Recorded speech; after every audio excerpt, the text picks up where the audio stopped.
Pourquoi tu as peur? Tu as peur de tout. Tu as peur de ta santé. Tu as peur de tomber malade. Tu as peur du lendemain. Tu as peur de l'avenir. Tu as peur de la situation économique. Tu as peur des attaques. Tu as peur d'échouer. Tu as peur de ne pas réussir. Tu as peur de ne pas te marier. Tu as peur que tes enfants meurent. Toute ta vie, c'est rien que la crainte. Pourquoi tu vis dans la peur? Regardez, lorsque nous lisons dans Hébreux, chapitre 2, verset 15, il est dit: et qu'il délivra tous ceux qui, par crainte de la mort, étaient toute leur vie retenus dans la servitude. Donc ces gens étaient dans la servitude toute leur vie à cause d'un seul problème, c'était la peur de la mort. Donc les liens qui les maintenaient dans la servitude, c'était la peur. Et la plus grande peur qu'un homme a, c'est la peur de mourir. Et voilà pourquoi tu vas voir la plupart de nos actions, la plupart de nos limitations, c'est parce qu'on a peur. On a peur d'entreprendre quelque chose, on a peur d'essayer. Regardez tous ceux qui ont réussi, ce sont des gens qui n'ont pas peur. Tous ces gens que Dieu a appelés, ce sont des gens qui n'ont pas eu peur d'oser. On nous parle souvent de la victoire de David contre Goliath. En réalité, c'est de la victoire sur la peur. David a réussi, c'est parce qu'il n'a pas eu peur. Peu importe les capacités que tu as, la peur, c'est quelque chose qui vient paralyser tout. Peu importe les potentialités que tu as, mais quand on met la peur là, tu ne peux plus rien faire. Même si tu étais quelqu'un qui devrait aller loin, mais si on te met la peur, c'est fini, on te limite. Les plus grands liens que nous avons aujourd'hui dans l'Église, c'est les liens de la peur. On vit dans la peur, on vit dans les traumatismes. On a peur des sorciers, on a peur des attaques, on a peur de tout. On a même peur des animaux. Il suffit de voir un chat la nuit, c'est fini, on commence à trembler. La peur nous a envahis. La société est faite pour distiller la peur à tout moment. La peur, la peur. Et dans ces versets, on dit que c'est ce qui maintient les gens dans la servitude, c'est la peur. On a dit la peur de la mort parce que c'est la plus grande peur qu'un homme a. Regardez quand Jésus est venu, la chose qu'il a détruite, c'était d'abord la peur de mourir. Il a défié même la mort. Il a prouvé que cette arme qui est dans les mains du diable n'a pas d'effet. Il a vaincu la mort, il est revenu à la vie. Donc si Jésus a vaincu la mort, pourquoi tu crains donc? Tu as peur de tout, de tout, de tout. Tu vis dans la peur, dans les traumatismes. Tu as peur, tu as peur d'entreprendre quoi que ce soit. C'est l'arme la plus puissante que le diable a utilisée ces derniers temps. La peur. Tu peux avoir des dons, des capacités, mais quand on met la peur, tout cela est paralysé. Tu peux être quelqu'un qui peut entreprendre des choses, mais quand tu as la peur, tu ne peux aller rien, tu ne peux aller nulle part. Tu as peur d'investir. Il y a même un adage qui dit qu'il ne risque rien à rien. Tous ces gens qui ont évolué, tous ces gens qui ont émergé, ce sont des gens qui ont eu à vaincre la peur d'abord. Regardez tous ces gens que Dieu a appelés. Des gens comme Gédéon, Dieu les a appelés. Des gens comme Abraham, il y a un verset quand même extraordinaire que j'ai vu dans la Bible. Lorsqu'on avait enlevé son neveu Lot par des rois, c'était des rois, donc des gens qui avaient des armées bien structurées. Abraham a réuni quelques personnes. Il est allé en guerre contre des rois, contre des armées, contre des pays. Comment une personne peut-elle aller combattre un pays? Mais on a dit qu'Abraham a eu la victoire. Vous savez pourquoi? Abraham a vaincu d'abord la peur.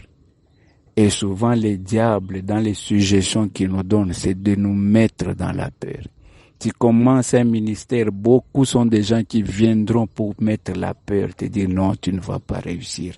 Tu ne vas pas avancer. Telle personne avait essayé, ça a échoué. Toi, avec ton niveau d'instruction, est-ce que tu iras loin? Mais regardez tous ces gens que Dieu a choisis, c'était des gens faibles. Souvent, c'était des gens qui n'ont pas beaucoup étudié. Souvent, ce sont des gens qui ne sont pas venus de grandes familles. Mais ce sont ces gens qui ont fait l'histoire parce qu'ils ont vaincu la peur. Tu as peur de tout. Voilà pourquoi ta vie ne fonctionne pas. Dans ces versets, on a dit que ces gens étaient retenus toute leur vie. Toute leur vie. Toute ta vie risque de rester comme ça si tu continues à avoir peur. Aujourd'hui, un évangile qui est en train d'être développé, la peur de la sorcellerie, la peur des sorciers. Les gens vivent dans les traumatismes. Ils sont là en train de faire des enquêtes pour découvrir tous les sorciers de la famille. Qu'est-ce que toutes ces choses-là ont produit? Un évangile basé sur la peur et les traumatismes. Attention, celui-là est un sorcier. Attention, l'état de l'âme de celui-là est sacré, les traumatismes. Il y a souvent des enseignements qui ne sont pas bibliques, qui ne sont pas de Dieu. On nous apprend à avoir peur des sorciers. Où est la puissance de Dieu? La Bible dit Jésus-Christ a été élevé au-dessus de toute puissance qui puisse exister, au-dessus de tout nom qui puisse exister. Même s'il y a la sorcellerie, mais Jésus est plus grand que la sorcellerie. Pourquoi vivre dans la peur? Pourquoi vivre dans les traumatismes? C'est lui qui est envoyé plus grand que celui qui est dans le monde. Mais aujourd'hui, on a peur de la sorcellerie. On a peur des sorciers. Si quelqu'un est sorcier, mais c'est toi qui dois les dominer parce que le pouvoir qui est en toi est plus grand. D'où vient cet enseignement satanique qui a détruit l'Église aujourd'hui? D'où vient cet enseignement qui a détruit les familles? La peur. On a peur de tout. On a peur même de soi-même. On a peur de la nourriture. On a peur des animaux. Église, dans quel état nous sommes aujourd'hui? Si tu veux avancer, la première des choses, apprends à lever la peur. Ces gens sont restés dans l'emprisonnement, dans l'esclavage. C'était parce qu'ils avaient peur de la mort. Les jours où tu apprendras à ne pas avoir peur de la mort, ça sera fini. Le diable n'aura plus d'emprise sur toi. Jésus-Christ a dit, ne craignez pas ceux qui peuvent détruire les corps. Il parlait de la mort et ne peuvent plus rien faire après. Jésus-Christ a déjà vaincu la mort. Même si tu meurs, Dieu peut te ressusciter. Pourquoi tu crains? Même si ce n'est pas encore ton heure, je t'assure, tu ne peux pas mourir. Si ton heure est arrivée que tu meurs, mais tu vas partir. Mais d'où vient cet évangile? Vous croyez qu'avec vos efforts, vous pouvez retenir votre vie? La vie ne vous appartient pas. En un seul jour, tu peux mourir même si tu ne fais rien du tout. Tu t'enfermes dans une chambre. Quand ton heure est arrivée, tu vas partir. Pourquoi vivre dans ce traumatisme exagéré? On a peur de tout. Peur de la crise, peur de manquer d'argent, peur de ceci, peur de cela. Il est temps que cette peur puisse partir. On a dit que l'esprit qu'on a reçu n'est pas l'esprit de crainte. Si toi tu vis dans la crainte, je t'assure, il y a de fortes chances que tu n'aies pas encore le Saint-Esprit de Jésus-Christ. Parce que Jésus-Christ, c'est le prince de paix. L'esprit qu'il met en toi, ce n'est pas un esprit de crainte. Mais toi, tu vis dans la peur. Tu vis dans la peur. Peur de tout. Peur qu'on t'ensorcelle. Peur qu'on vienne t'envoûter. Peur. Des fois, tu es tellement traumatisé, même quand tu as des choses dans la maison, tu dois cacher pour que les voisins ne voient pas. Pourquoi tu vis dans les traumatismes? Pourquoi tu ne peux pas vivre dans la liberté comme un enfant de Dieu? Tu t'es levé, tu es un enfant de Dieu, tu marches en paix. Il n'y a aucun mal qui peut t'arriver. Jésus-Christ est avec toi. La Bible dit quand tu marches, des anges sont autour de toi. Pourquoi tu crains? Voyez-vous les gens qui sont élevés en dignité, qui ont des gardes du corps, ils ne craignent pas. Quand ils dorment, ils savent que dehors il y a des gardes, tout est sécurisé. Mais ça doit être pareil aussi pour toi. On dit l'ange de l'Éternel campe autour de ceux qui aiment Dieu. Est-ce que tu sais ceux qui sont autour de toi? Un jour, le serviteur d'Élisée était dans cette crainte effrayé parce qu'il a vu les ennemis qui venaient. Et Élisée lui a dit, ceux qui sont avec nous sont plus nombreux. Et quand il a ouvert les yeux, il a vu qu'ils étaient entourés par des anges. Toi qui es dans les traumatismes, est-ce que tu connais le nombre d'anges qui sont autour de toi? Est-ce que tu connais le nombre d'anges qui marchent avec toi? Est-ce que tu connais le nombre d'anges qui te protègent? Mais pourquoi ce traumatisme? Quand tu marches, il n'y a rien qui va t'arriver. Les anges sont là pour enlever toute complication. Ils sont là pour arrêter les flèches empoisonnées de l'ennemi. Pourquoi tu vis dans les traumatismes? Ta vie est sous contrôle. Ta vie est sous contrôle. Reprends courage. Cet esprit de peur doit disparaître. Quand tu te lèves, Jésus est avec nous. Il avait dit, je serai avec vous jusqu'à la fin des temps. Je serai avec vous faisant quoi, mais pour nous protéger. Pourquoi vivons-nous dans les traumatismes? Pourquoi nous croyons que le mal va nous arriver? Jésus-Christ, il est là. Ne vous inquiétez pas. Aujourd'hui, j'aimerais que cet esprit de peur puisse partir. Cet esprit de peur du lendemain puisse partir. Le lendemain ne t'appartient pas.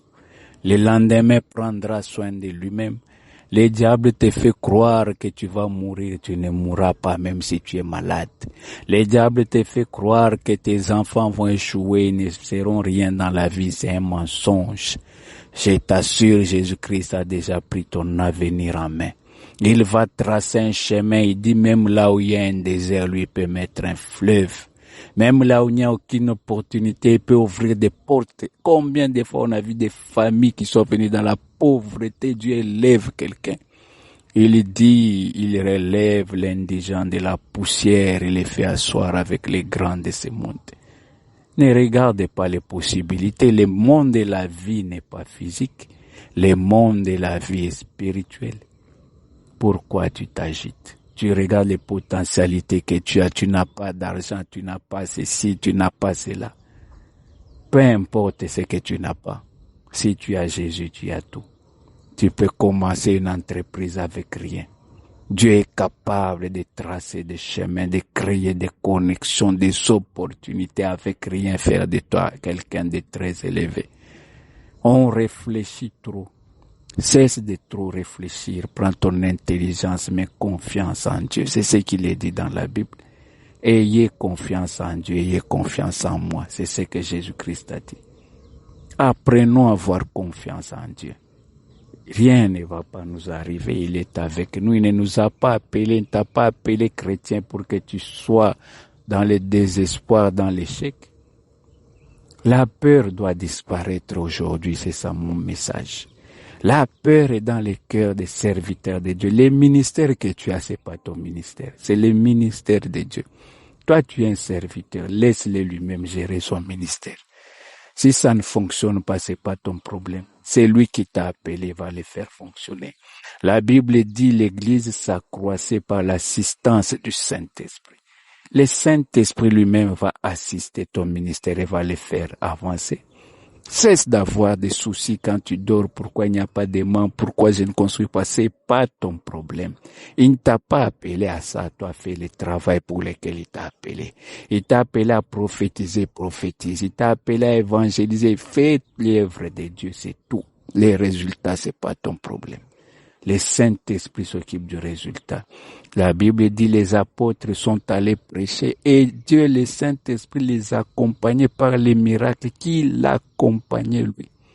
C'est à Dieu de faire des miracles. C'est à Dieu de donner l'accroissement de l'Église. C'est à Dieu de te donner la réussite. Pourquoi tu te tracasses pour des choses qui ne te concernent pas? L'avenir ne t'appartient pas. L'avenir, qui te dit que tu vas mourir? Dieu t'a appelé à un ministère, il t'a dit tu feras ceci, ceci, ceci. Même si aujourd'hui tu vois la maladie, rappelle-toi, Dieu avait dit à Paul, tu vas arriver à Rome, tu seras devant Hérode, tu vas parler de ma part. Quand ils sont arrivés sur la mer, il y a eu une grosse tempête. Ils ont cru qu'ils allaient mourir, mais Dieu avait dit tu vas arriver à Rome, peu importe ce que tu vois aujourd'hui. Il a dit aller à l'autre bord, peu importe ce que tu vois sur la route, tu vas arriver à destination. Il t'avait appelé au ministère. Aujourd'hui, tu as une maladie incurable. Cette maladie doit disparaître. Parce que des deux choses, une est vraie. Ce qui est vrai, c'est la parole de Dieu. Lui, il a dit, allez à l'autre bord. Tu vas arriver à l'autre bord. Peu importe ce qu'il y a sur la route, c'est passager. C'est un message que je suis en train de te donner, toi qui es découragé, toi qui écoutes des conseils, toujours des pensées négatives dans ta tête du matin au soir. Pourquoi tu ne dois pas te remémorer les promesses de l'Éternel? Même si aujourd'hui tu es dans la faiblesse, qu'est-ce que lui, il t'avait dit quand il t'avait appelé? Qu'est-ce qu'il avait dit sur ta famille? Peu importe ce que tu vois, mais ce qu'il a dit, c'est ça qui va s'accomplir. Je suis en train de te parler, toi qui es malade. Moi, je te vois, tu vas servir Dieu. Peu m'importe ce que tu vis aujourd'hui, c'est pas mon problème. Je te vois, tu es en train de servir Dieu, c'est tout et ça va se faire. Donc cette maladie doit se soumettre, ne doit pas être là, ne peut pas empêcher les plans de Dieu de s'accomplir dans ta vie. Il faut que tu reprennes courage. Il faut que la crainte disparaisse. Dieu est avec toi. Nous sommes les enfants de Dieu, les enfants du roi, l'autorité suprême de tout l'univers. Mais pourquoi nous marchons comme des esclaves? Nous marchons dans la mendicité. Les choses doivent changer. La peur doit changer. Des fois, on va te convaincre que tu ne vaux rien du tout. On va te convaincre que tu as échoué. C'est faux. Moi, je te dis que tu es un vaillant héros. Dieu t'a connu, il va t'amener loin. Peu importe ce que tu vois, la vie elle est spirituelle, elle n'est pas physique. Les choses que tu vois sont passagères. Même s'il y a une grosse tempête qui est devant toi, elle va s'apaiser parce qu'il est capable de dire à la tempête silence et la tempête se tait. La peur doit disparaître. Ça, c'est un message pour toi, homme de Dieu qui est malade. Tu n'as pas encore fini le travail qu'il t'a donné. L'apôtre Paul a dit, je suis en vie jusqu'à présent par l'assistance du Saint-Esprit parce qu'il avait un travail à faire. La mission n'est pas encore finie. Donc cette maladie ne va pas t'emporter. Lazare, la mission n'était pas finie, la mort ne l'a pas emporté, Jésus-Christ l'a fait revenir à la vie. Même si tu meurs, Jésus-Christ peut te ressusciter si la mission n'est pas finie. Cessez de vous agiter. L'avenir ne nous appartient pas. L'avenir appartient à Jésus-Christ. Les possibilités, on l'appelle Jéhovah, Jireh, le Dieu qui pourvoit, il va pourvoir. Peu importe, même si tu n'as pas d'argent, c'est pas mon problème. Mais je te vois dans une autre dimension de puissance, d'élévation matérielle. Je te vois avec beaucoup d'entreprises. Comment ça va venir, je ne le sais pas. Mais ce que je sais, lui, il ne ment pas. Il est fidèle quand il dit une chose, il l'accomplit. Il a dit que toi, il t'a choisi, il va t'élever. On l'a vu élever des gens comme Esther à partir du vide, du néant, les amener à la cour du roi, devenir reine. Les mêmes Dieu peut faire de grandes choses. Apprenons à avoir confiance en lui. Qui t'a dit que toi tu vas échouer? Qui t'a dit que tu n'auras pas de diplôme? Ce sont des mensonges, tu auras un diplôme. Qui t'a dit que tu vas pas te marier? Ce sont des mensonges, tu seras marié. Tu auras tes enfants. Qui t'a dit que tu es stérile? Tu ne l'es pas. Même s'il y a eu un diagnostic médical qui a dit que toi tu es stérile, tu n'auras jamais d'enfant, le Dieu Tout-Puissant peut mettre des trompes et une matrice nouvelle là où il n'y en avait pas. Même si on te dit que tu étais déjà dans la ménopause, Sarah avait conçu à quel âge? Pourquoi tant de crainte? On analyse des choses avec l'aide du diable et nous montre qu'on ne peut rien faire, c'est un mensonge. Jésus-Christ est avec vous, vous pouvez faire de grandes choses. Avec Dieu, nous ferons des exploits. Mais pour arriver, on doit enlever ce lien qui est de la peur. Toi qui écoutes mon message aujourd'hui, j'enlève toute peur dans ta vie. J'enlève la peur qui est dans ton cœur. Au nom de Jésus-Christ, reçois la paix. Reçois la paix. Tu as peur même des animaux. Tu as peur des chats. Tu as peur même des souris qui passent. Tout souris devient sorcier depuis quand? Dieu a créé des animaux de toutes sortes. La créature appartient à l'Éternel. Nous avons remis le monde entier dans les mains du diable. C'est comme qui dirait Dieu ne fait rien du tout. Le monde est sous le contrôle du Très-Haut. Le monde est sous le contrôle du Très-Haut. On l'appelle le roi des rois. Aïtoraba Akaïsopaite. Regardez le diable, on l'appelle le prince de ce monde. On l'appelle pas le roi de ce monde. C'est parce que Jésus-Christ, c'est lui le roi des rois. Le roi est au-dessus du prince. Donc cessez de vous tracasser. Jésus-Christ est avec vous. Et il vous fera réussir. Certainement. C'est un message prophétique pour toi. Au nom de Jésus. Amen.